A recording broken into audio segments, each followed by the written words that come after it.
우리가 지난주에 에베소서 1장 7절에서 하나님께서 우리를 속량해 주셨다, 죄사해 주셨다는 내용을 자세하게 살펴보았습니다.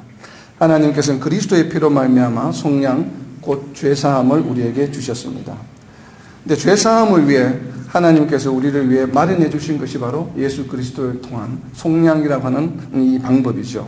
그래서 오늘 이 본문 말씀 8절에서 10절 말씀은 속량을 통해서 죄사함이 구체적으로 각 개인에게 어떻게 일어나는지를 좀 더 상세하게 설명하고 있는 부분입니다. 하나님께서 만세전부터 예수님을 준비하셔서 우리를 대신해서 속량해 주심으로 죄사함을 받을 수 있는 방법을 준비해 주셨죠. 그 다음 단계는 무엇인가 하면 바로 우리 개인이 그러면 이렇게 하나님께서 준비해 주신 예수 그리스도를 통한 이 죄사함을 우리가 어떻게 누릴 수 있는가, 우리가 어떤 과정을 통해서 죄사함을 받는가라는 것입니다. 이것은 우리의 노력이나 우리의 의지나 우리의 어떤 지식이나 지혜로 진행되는 것이 아니라 하나님의 풍성한 은혜로 이루어진다고 하는 것이 지난주의 말씀이었습니다. 그렇다면 왜 우리가 이렇게 죄사함을 받는 과정을 하나님의 풍성한 은혜로 이루어진다고 우리가 설명하고 있을까요? 바로 그 말씀이 1장 8절에 있습니다. 이 구체적으로 그러면 왜 우리는 이것을 하나님께서 주시는 풍성한 은혜라고 하는가 하면 에베소서 1장 8절에 보면 바로 우리에게 모든 지혜와 총명을 우리에게 넘치게 해 주셨기 때문이에요. 우리가 가지고 있는 세상적인 지식이나 지혜에 의해서 이 죄사함의 과정이 진행되는 것이 아니라 하나님께서 풍성한 은혜로 우리에게 부어주신 바로 모든 지혜와 총명으로 인해서 시작되기 때문에 그렇습니다. 그래서 모든 지혜와 총명을 우리에게 넘치게 하셨다라고 하는 말씀인데, 그러면 지혜와 총명은 과연 무엇일까요? 우리가 구약을 공부할 때 잠언서에서 우리가 지혜에 대해서 굉장히 상세하게 다루었습니다만은 이 헬라어로 되어 있는 신약에서의 지혜는 조금 그 단어의 뉘앙스가 조금 다릅니다. 그래서 여기 있는 지혜라고 하는 헬라어 원어는 소피아라고 하는 단어인데, 이것은 하나님의 지식에 관한 것만 국한된 것이 아니라 일반적으로 세상의 지식과 하나님에 관한 지식을 모두 포함해서 기본적으로 어떤 사물이나 어떤 진리에 대해서 어떤 것의 핵심을 아는 것을 말하는 단어입니다. 그래서 이 단어가 헬라어로 이제 소피아라는 단어이고, 그리고 두 번째 나오는 총명이라고 하는 이 단어는 헬라어로 프라니시스라고 하는 단어인데, 이 단어는 이 신약 성경 통틀어서 두 번밖에 사용되지가 않습니다. 누가복음 1장 17절과 그리고 에베소서 1장 8절 두 군데서만 사용되고 있는 단어입니다. 누가복음 1장 17절에 보면 이 위즈덤이라고 하는 단어는 의인의 슬기라고 우리 개역개정에는 번역이 되어 있습니다. 그래서 슬기로 번역이 되어 있는데 바로 의인의 슬기라는 뜻의 이 프라니시스 이 단어인데, 이 단어는 뜻은 뭐냐 하면 그냥 앞에 있던 지혜처럼 모든 지식을 그냥 깨달아서 아는 것으로 끝나는 것이 아니라 이 특별히 프라니시스라고 하는 단어는 바로 하나님의 뜻을 아는 것에 있습니다. 포커스가 세상의 지식을 아는 것이 아니라 하나님의 뜻을 안다고 하는 하나님의 뜻을 알 수 있는 지혜, 이것이 바로 프라니시스라고 하는 단어인데, 이 단어는 그냥 하나님의 뜻을 아는 것으로만 그치는 것이 아니라 이어서 뭐냐 하면 그 하나님의 뜻을 내가 알고 나서 알게 된 그 내용을 어떻게 하면 내가 사랑하는 것이에요. 깨닫게 된 그 내용을 사모하는 것입니다. 바로 이러한 뜻이 이 프라니시스라고 하는 헬라어 단어의 원어의 뜻입니다. 사모한다는 의미는 뭐냐 하면 내가 어떤 말씀을 듣고 그 말씀을 깨달은 다음에 그 내용을 사모한다는 것은 바로 생활 속에 실천하는 것을 말하는 것이죠. 그래서 하나님의 뜻을 안 다음에 아는 것으로만 그치지가 아니하고 그 뜻을 생활 속에서 실천해 나가는 바로 그러한 단어의 뜻입니다. 종합해서 해석을 하면 지혜와 총명이라고 하는 것은 바로 세상의 지식과 하나님에 관한 모든 지식을 깨달을 수 있는 어떤 지적 능력과 더불어서 뒤에 나오는 총명이라고 하는 것은 바로 하나님의 뜻을 정확하게 파악해서 그 하나님의 뜻을 또 우리가 삶 속에서 실천하고자 하는 의욕을 가지게 하는 바로 그런 능력을 풍성하게 우리에게 주셨다고 하는 것이에요. 지혜와 총명으로 인해서 우리 죄사함의 은혜가 시작되는 것입니다. 그러면 하나님께서 왜 이러한 지혜와 총명을 우리에게 주셨다고 설명하고 있습니까? 1장 9절 말씀에 보면 이 지혜와 총명을 우리에게 주신 이유가 뭐냐 하면 바로 하나님의 뜻의 비밀을 우리로 하여금 뭐 하기 위해서요? 알게 하기 위함이에요. 이 지혜와 총명은 세상의 지식이나 세상의 어떤 사업적인 능력을 위해서 주신 것이 아니라 하나님의 뜻의 비밀을 우리로 하여금 알게 하기 위한 바로 지혜와 총명입니다.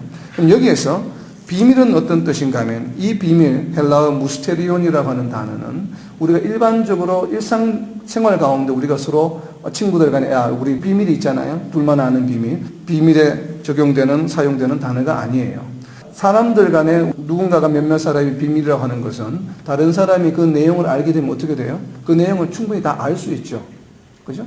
혼자 둘이서만 이렇게 나가서 뭐 식사를 했다든지 그럼 다른 사람이 알게 되면 그 내용을 아는 순간에 다 공유하게 되는 것이죠. 그래서 누구나 다 인지하게 되는 것을 우리가 일반적으로 비밀이라고 하는데 이 무스테리온이라고 하는 단어는 방금 이야기한 예처럼 설사 제3자가 안다고 할지라도 그 내용이 뭔지를 몰라요.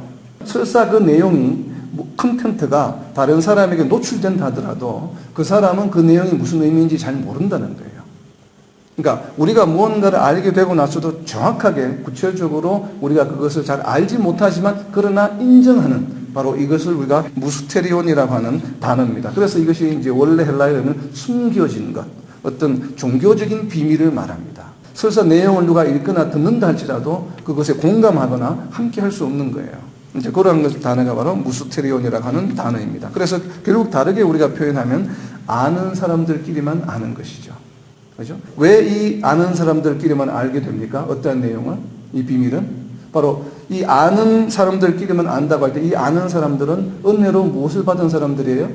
지혜와 총명을 받은 사람들이에요. 지혜와 총명을 받지 않은 사람들은 들었다 할지라도 몰라요. 그렇기 때문에 이 지혜와 총명을 받지 않은 사람들과 더불어 함께 있는 큰 군중 가운데서 이 말씀을 듣는다 할지라도 뭐예요? 지혜와 총명을 받은 사람들만 듣고 깨닫기 때문에 그것이 퍼블릭 비밀인 거예요. 오픈되어 있는 비밀입니다. 듣는다 할지라도 그 내용을 알 수가 없고 또 믿을 수가 없기 때문에 바로 이러한 비밀의 뜻이 무스테리온이라고 이야기를 합니다. 그래서 이러한 표현을 요한계시록에 보면 요한계시록 2장 7절을 잠깐 한번 볼까요? 요한계시록 2장 7절에 보면 이와 같은 맥락에서 다른 표현을 하고 있습니다. 요한계시록 2장 7절에 보면 7교회에 대해서 이야기할 때마다 각 교회별로 공통되는 프레이즈가 있죠. 그게 뭔가 하면 귀 있는 자는 들을지어다. 자, 귀 있는 자는 들을지어다라고 이야기할 때 귀 없는 사람이 있나요? 없잖아요. 근데 이 의미는 뭐겠어요? 영적인 의미죠. 비유적인 의미인데 귀 있는 자만 들을 수 있는 내용이기 때문에 그래요. 모든 사람이 다 같이 듣지만 그러나 그 듣는 말씀을 깨닫고 이해하는 사람은 오직 뭐예요? 귀 있는 자만 들을 수 있어요. 다른 사람들은 들어도 무슨 얘기인지 모른다는 거죠. 자, 방금 우리가 나눈 얘기와 에베소서에 있는 이야기와 요한계시록 이야기를 합치면 어떻게 돼요? 귀 있는 자는 들을지어다 다르게 표현하면 지혜와 총명이 있는 자만 들을지어다 라고 하는 얘기예요. 그래서 예수님께서도 복음서에서 이와 같은 말씀을 하셨습니다. 마태복음 13장 11절에 보면 천국의 비밀을 설명하실 때 마태복음 13장이 이제 천국장이라고 별명이 붙어 있는데 천국에 대한 설명을 하실 때 천국에 대한 설명을 직접 하시지 않고 어떻게 하셔요? 모두가 다 비유를 들어서 설명을 합니다. 그러시면서 하시는 말씀이 귀 있는 자는 들을지어다 라고 이야기하시거든요. 그래서 마태복음 13장 11절에 보면 그래서 예수님께서는 이렇게 설명하십니다. 천국의 비밀을 아는 것이 허락된 것이다.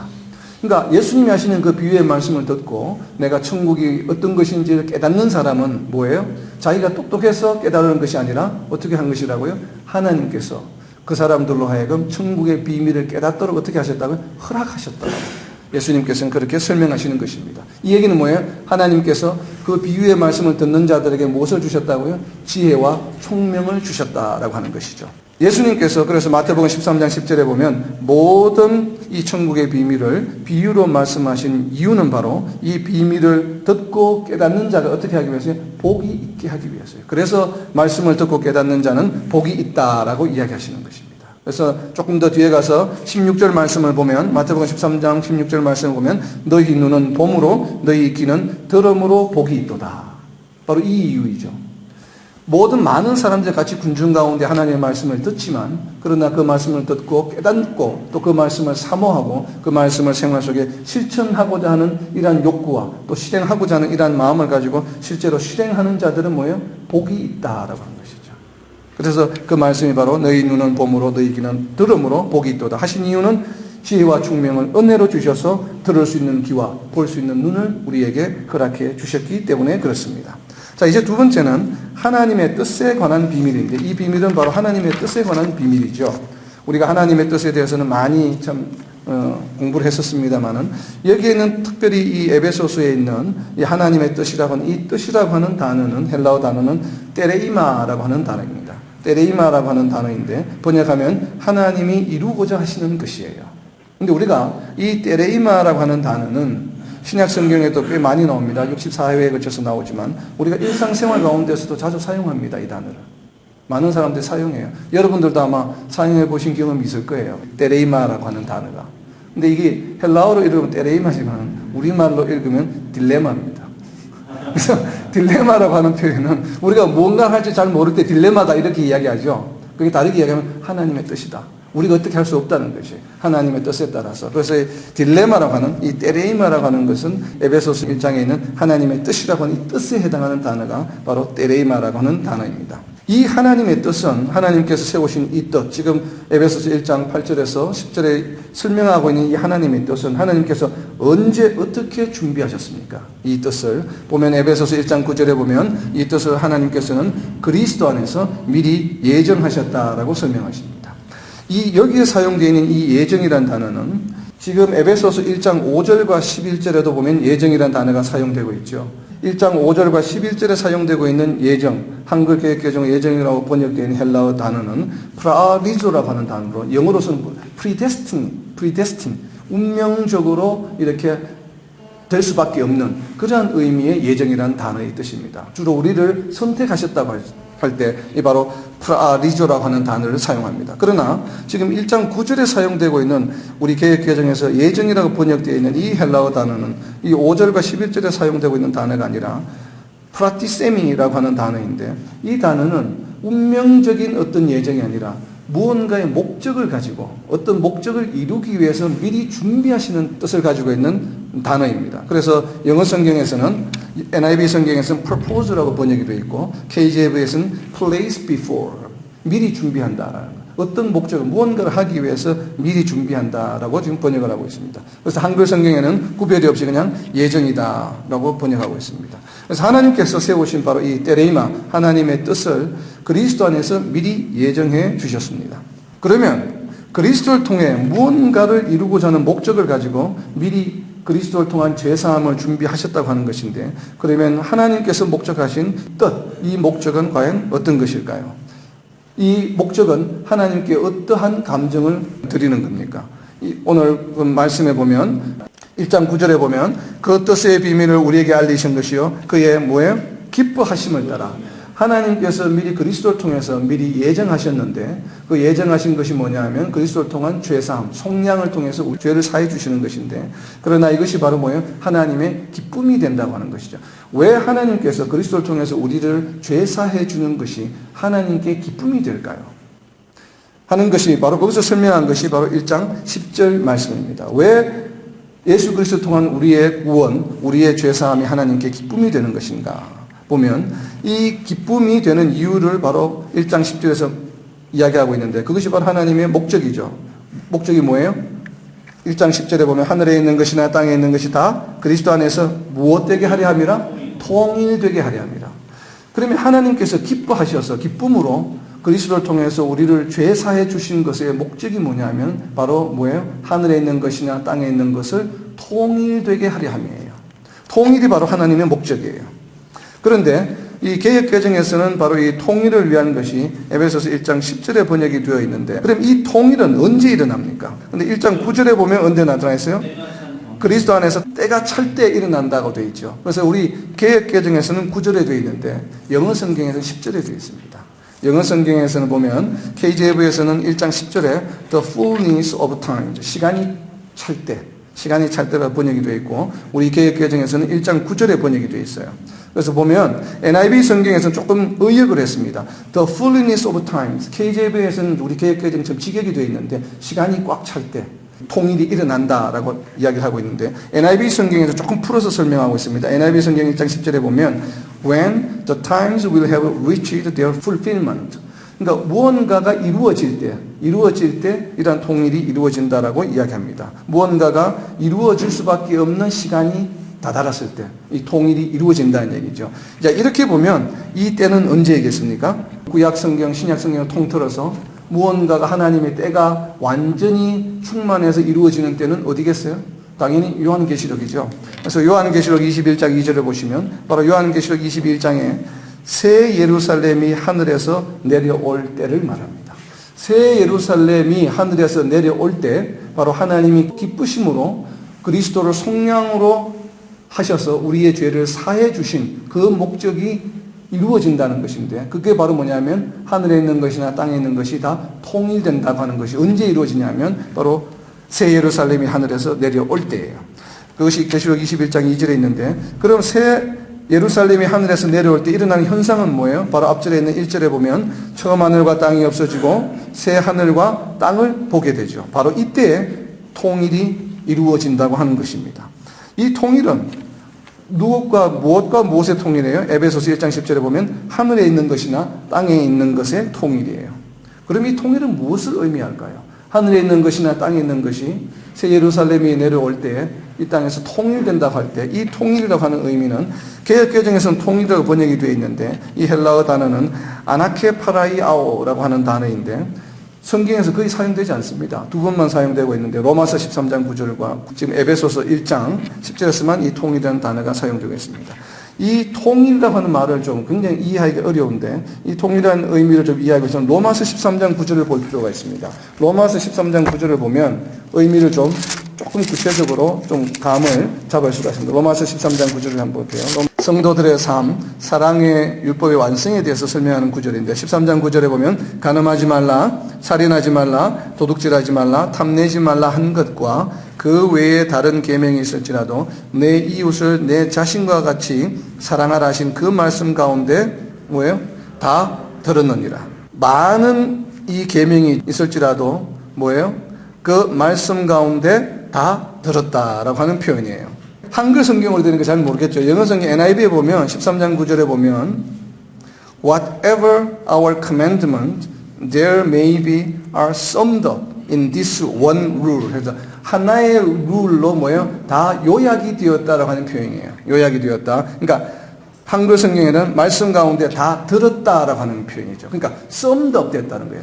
썸머리 하나로 썸머리가 되었다고 하는 표현입니다. 이 헬라어 단어가 바로 통일이 되었다고 하는 이 헬라어 단어는 바로 이렇게 하나로 아나케파라이아오라고 하는 단어는 summed up 됐다. 여러 가지가 많은데 이것이 뭐예요? 한 계명으로 다 모아졌다는 얘기죠. 그래서 간음하지 말라, 살인하지 말라, 도둑질하지 말라 이런 모든 계명들이 뭐로 다 하나로 됐어요?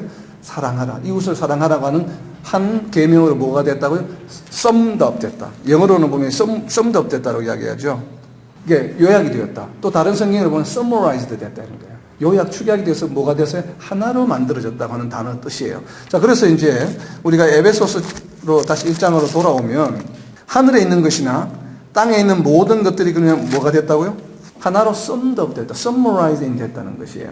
그렇게 하다 보니까 KJV에서는 어떻게 번역해 놓고 있냐면 gather together in one all things. 그러니까 모든 것이 in one으로 하나로 뭐가 됐다고요? gather together. 하나로 다 모였다라고 표현을 하고 있습니다. KJV에서는 그냥 우리 개역개정처럼 통일되었다는 표현을 좀 풀어서 gather together in one. 그러니까 하나로 다 모였다. all things, 모든 것들이. 이것을 조금 의역해 놓은 NIV 성경을 보면 조금 우리가 뜻을 잘 이해할 수 있습니다. NIV 성경에서는 bring all things in heaven and on earth together under one head. 하나의 머리 아래로 하늘에 있는 것이나 땅에 있는 모든 것들을 어떻게 했다고요? bring together. 전부 하나로 모았다라고 하는 것을. 이것을 지금 우리 개역개정에서는 통일이라고 하는 한 단어로 설명해 놓고 있어요. 그럼 이 얘기는 뭐예요? 새 예루살렘 성이 내려올 때에 하늘에 있는 것이나 땅에 있는 것들을 다 모아서 under one head. 누군가의 무언가의 한 머리 아래로 다 모았다고 하는 것이죠. 그러면 이 one head는 무엇인지 우리는 짐작할 수 있죠. one head는 누구겠습니까? 예수님이죠. 그래서 예수님 안에서 하늘과 땅에 있는 모든 것들을 뭐예요? 하나로 모았다라고 하는 의미를 지금 우리가 에베소서 1장 10절에 통일되게 하려 합니다. 그래서 이 표현을 뭐예요? 예수님을 머리로 해서 그 아래에서 다 모았다고 했기 때문에 그리스도 안에서라고 표현을 씁니다. 그래서 1장 10절에 보면 그리스도 안에서 통일되게 하려 함이라고 하는 표현이에요. 이 얘기는 뭐예요? 예수님이 다시 오실 때 새 예루살렘 성이 하늘에서 내려올 때 예수님 안에서 땅에 있는 것이나 하늘에 있는 모든 사람들이 다 하나가 된다라고 하는 표현입니다. 바로 이것이 뭐예요? 하나님이 우리를 뭐 하신 이유예요? 우리의 죄를 사해 주신 목적이다라고 하는 것이에요. 우리는 신앙생활을 하면서 우리를 위해서 십자가에서 돌아가셨는가? 왜 우리를 속량해 주셨는가? 라고 하면 우리의 구원을 위해서. 분명히 맞는 말씀이죠. 우리의 구원 때문에 우리를 구원해 주시기 위해서 예수님께서 십자가에서 죽으시고 살아나셨죠. 그러나 하나님께서 예수님을 이 땅에 보내셔서 우리 죄 대신에 속량의 도구로 예수님을 사용하신 것은 우리의 죄를 구원해 주시고 사해 주시고 하시는 목적도 있지만 그것이 궁극적인 목적은 아니죠. 궁극적인 목적은 뭐라고요? 예수님 안에서 우리가 다 하나로 통일되게 하기 위함이에요. 우리가 이것을 잊어서는 안 됩니다. 하나님께서 예수님을 이 땅에 보내셔서 죄물로 사용하신 것은 우리의 구원을 위한 것은 분명히 맞습니다. 그러나 그것이 최종적인 궁극적인 목적은 아니라는 거예요. 우리를 구원하신 다음에는 어떻게 해요? 우리를 예수님 안에 하나로 모은다라고 하는 것이죠. 이것이 바로 에베소서가 바라보는 관점입니다. 다른 많은 성경에서는 로마서도 마찬가지지만 우리 개인에 대한 구원의 포커스가 많이 맞춰져 있습니다. 그러나 에베소서는 뭐예요? 각자 구원받은 개개인이 아니라 바로 이 개개인이 예수님 안에서 어떻게 된다고요? 하나로 통일되는 것에 포커스가 맞춰져 있습니다. 그래서 에베소서를 우리가 교회론이라고 이야기하는 이유가 바로 거기에 있죠. 우리를 구원해 주신 목적은 뭐냐 하면 바로 우리로 하여금 하나님의 백성이 되게 하셔서 하나님과 함께 동행하기 위함이죠. 우리를 속량해 주신 이유는 창세기 17장 7절에서 말씀하신 여호와께서 그들의 영원한 하나님이 되시겠다고 약속해 주신 것. 그리고 출애굽기 6장 7절과 그리고 이제 레위기 26장 12절에 보면 내가 너희 하나님이 되고 너희가 나의 백성이 되리라고 하신 이 바로 창조의 목적을 이루기 위함이에요. 그러니까 우리를 죄 사해 주신 것은 창조의 목적을 이룸으로써 우리를 하나님의 백성이 되게 하셔서 하나님과 함께 동행하시기 위함이죠. 그래서 그것이 바로 계시록 21장 7절에서 이루어졌죠. 계시록 21장 7절에 보면 나는 그의 하나님이 되고 그는 내 아들이 되리라. 이렇게 하심으로 바로 하나님의 아들이 되게 하기 위해서 예수님을 속량하셔서 우리 죄를 사해 주신 것입니다. 영원한 하나님과의 동행을 위해 우리를 구원해 주신 것이죠. 그런데 중요한 것은 우리가 방금 살펴본 것은 새 예루살렘이 이 땅에 내려올 때 궁극적으로 예수님이 재림하실 때 이야기지만 우리는 그날을 소망하고 기다리지만 그러나 이미 우리는 어떤 존재예요? 갈라디아서 3장 27절에 보면 우리는 이미 세례를 받음으로 그리스도의 옷을 입은 존재들이에요. 우리는 이미 구원을 받은 존재들이기 때문에 이 땅에 있는 동안에도 우리는 이와 같이 하나님과 동행하는 삶을 살아야 합니다. 그래서 빌립보서 2장 12절에 보면 바울 사도는 빌립보 교회 교인들에게 너희 구원을 이루라라고 이야기하고 있는 이유입니다. 이 구원을 이루라고 하는 영어 표현은 work out your salvation이죠. 그래서 네가 얻은 구원을 매일 날마다 뭐예요? practice해라. 연습하라라고 하는 이야기죠. 그래서 우리가 예수님이 다시 오실 때 우리가 온전하게 통일을 이루지만 그러나 예수님이 다시 오시기 전 그때까지도 예수님이 이미 초림으로 오셨기 때문에 예수님을 통해서 우리는 뭐예요? 구원 죄사함을 받았고 그리고 예수님 안에서 우리는 어떻게 되었습니까? 하나로 통일되었죠. 그것이 바로 우리가 오늘 모여서 예배를 드리는 이 교회이죠. 이 땅에 있는 모든 교회 성도들이 예수님 안에서 하나가 되어서 바로 이 땅에서도 그 구원의 기쁨과 즐거움을 누리며 살아가는 것이 바로 성도의 삶입니다. 말씀을 맺습니다. 하늘의 신령한 복인 속량 곧 죄사함을 받아 하나님과 함께 할 수 있는 자격을 갖춘 하나님의 아들들로서 우리는 이 땅에서도 날마다 이 특권을 누리며 또한 구원받은 성도로서 예수님 안에서 하나 되어 그의 합당한 말과 행동을 하며 예수님과 함께 동행함으로 진정으로 하나님의 아들들이라 일컬음을 받는 삶을 살아가는 저와 여러분이 되시기를 예수님의 이름으로 선포합니다. 네.